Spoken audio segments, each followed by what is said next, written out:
Arthur considera que, então, que na Coreia do Norte existe uma ditadura. Isso é uma das mentiras que a gente ouve. Não, existe uma ditadura na Coreia do Norte. Eles próprios admitem isso com muito orgulho. Uma ditadura de trabalhadores e camponeses. Mas aí não é meio que um terminho para enganar a galera? Não, é um termo que eles gostam de dizer, como eu disse, com orgulho, né?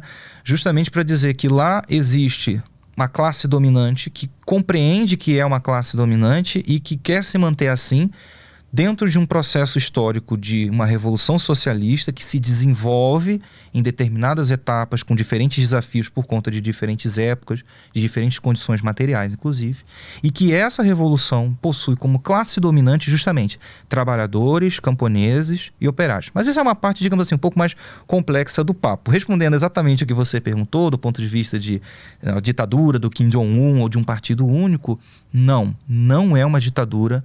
Kim Jong-un categoricamente não é um ditador, não consegue ser um ditador, inclusive, e não existe uma ditadura de partido único na Coreia.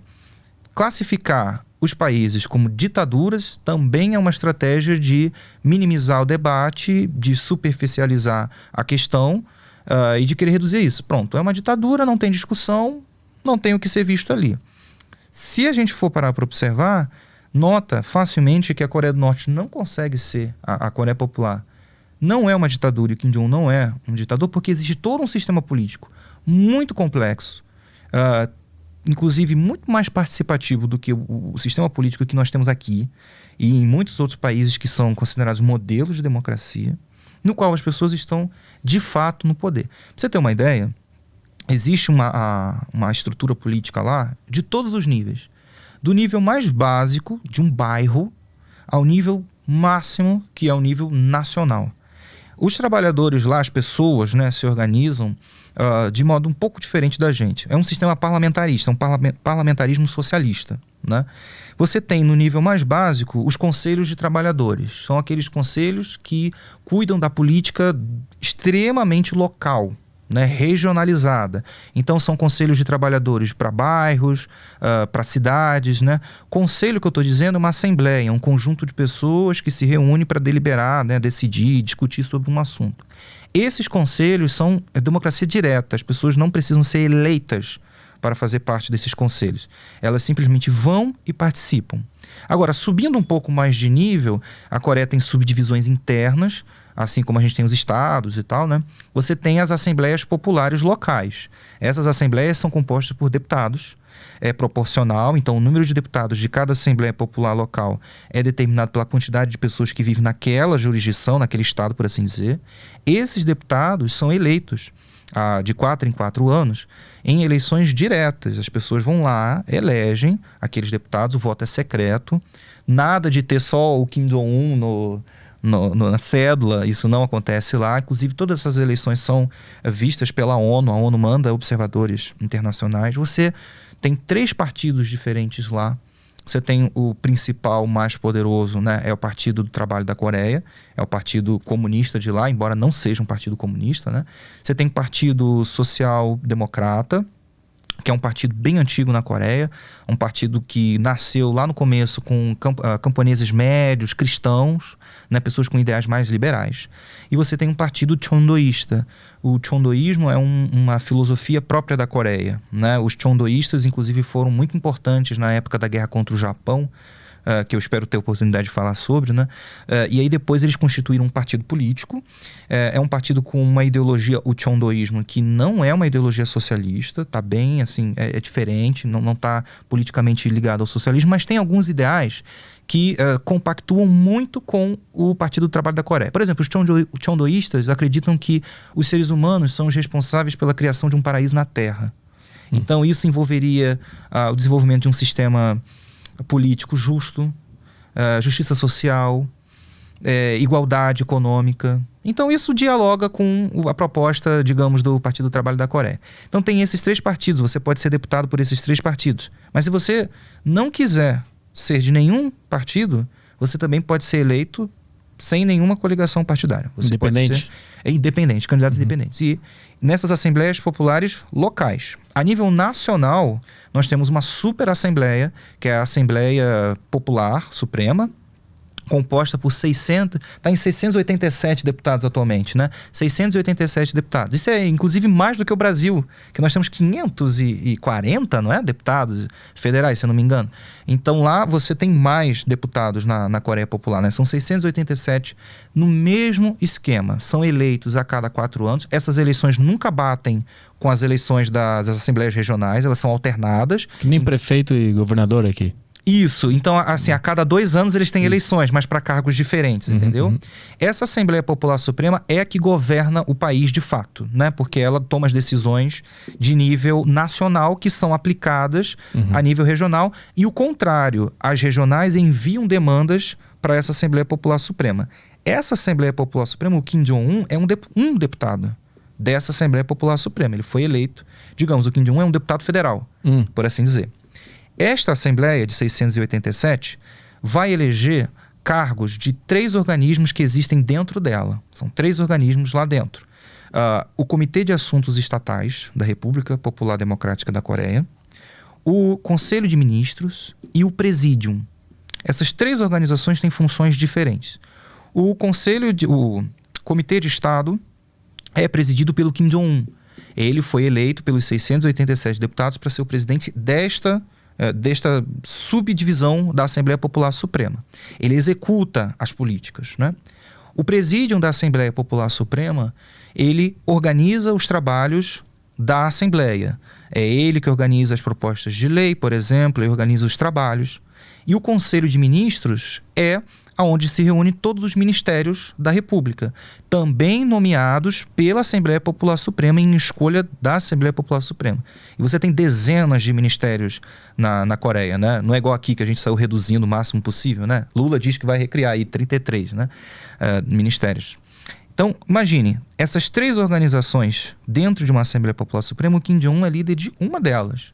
As outras 2 são lideradas por outras pessoas. Então, quando existe uma decisão deliberada por essa Assembleia, ela envia para o Comitê de Estado, que então executa. Existe uma Constituição, existe um Código Penal. O Kim Jong-un não emite decretos, ele não governa por decretos. Ele não emite ordens e as ordens são cumpridas cabalmente porque foi o Kim Jong-un que exigiu isso. Não.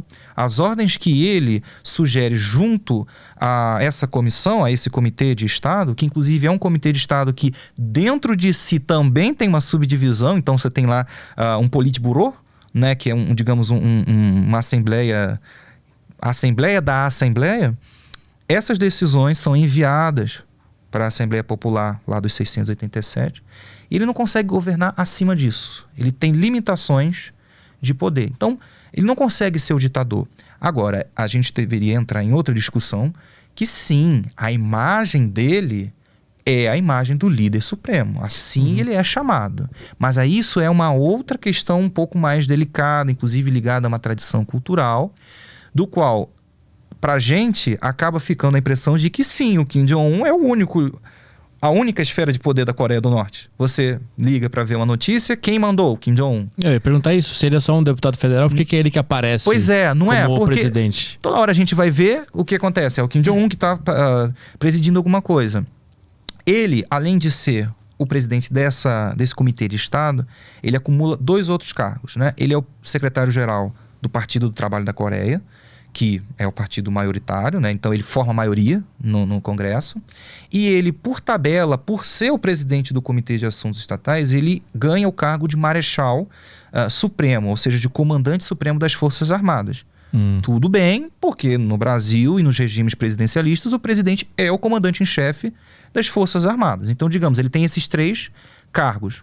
Nas Forças Armadas, por conta de uma questão histórica, essas Forças Armadas têm uma participação na vida do Estado muito grande. Não confundir com uma ditadura militar, não é isso que eu estou querendo dizer, mas eu estou dizendo uma participação econômica e internacional, da política internacional muito grande. Por isso que a gente toda hora vê o Kim Jong-un, porque ele é o chefe das Forças Armadas. E as notícias que chegam pra gente com maior impacto são as notícias militares da Coreia.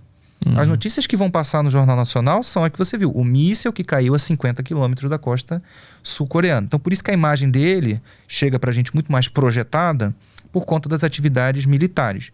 Mas lá dentro da Coreia mesmo, a imagem dele é a mais projetada como líder. Os coreanos, por tradição cultural milenar, tem um apreço, uma admiração pelos líderes muito grande.